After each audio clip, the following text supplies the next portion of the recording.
মুখ্যমন্ত্রী কথা শুনলে সারা জীবন ভুগতে হবে। হাওড়া থেকে মুখ্যমন্ত্রীকে তোপ মিঠুনের।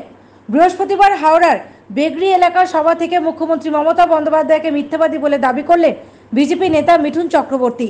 নাগরিকত্ব নিয়ে মুখ্যমন্ত্রীর দাবিকে মুসলিমদের ভয় দেখানো হচ্ছে বলে দাবি করে তিনি বলেন, এটা যাদের নাগরিকত্ব নেই তাদেরকে দেওয়া আইন, যারা নাগরিক নন তারা এখন নাগরিক হয়ে যান, জীবনের সমস্যা মিটে যাবে। আর ওনার কথা শুনলে সারা জীবন ভুগতে হবে।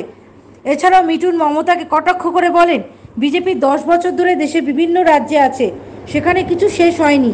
এই রাজ্যে উন্নতি হয়েছে, শুধু এই রাজ্যে অবনতি হচ্ছে।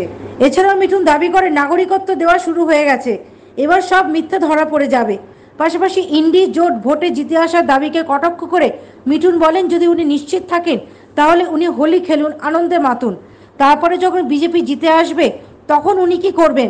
রাহুল গান্ধীকে প্রধানমন্ত্রী হওয়ার কামনা করে অধীর চৌধুরীর দাবি প্রসঙ্গে মিঠুন বলেন, গণতান্ত্রিক দেশে সকলের ইচ্ছা প্রকাশ করার অধিকার আছে। শ্রীরামপুর কেন্দ্রে বিজেপি প্রার্থী কবির শঙ্কর বোসের সমর্থনে জনসভা করেন মিঠুন। इंडिया लाइंस को मैं बाहर से मदद करूंगी और इंडिया लाइंस जीतेगी, बीजेपी हारेगी। बहुत अच्छी बात है। तो आप लोग अभी से फवाड़ा उड़ाइए, गोली खेलिए, जब 400 जीत के आएंगे तब क्या करेंगे वो सोचिए। এই সন্দেশখালী যখন সন্দেশখালী যাব তখন বলবো, এখন কিছু বলবো, এখন খালি কবিরের কথা বলো। सीएए के आज कुछ लोगों को सर्टिफिकेट मिल गए हैं, सीएए में सर्टिफिकेट मिल गए आज कुछ लोगों को, नागरिकता मिल गई। अरे सीएए किसी को भगाने का नहीं है, ये खाली डराने की बात है कि मुसलमान को भगा देंगे।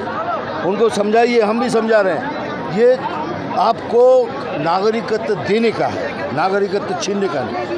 आपको नागरिक বানানোর জন্য এটা সেটা যার নেই তারা এখন করে নিন, জীবনে কোনো কষ্ট হবে না।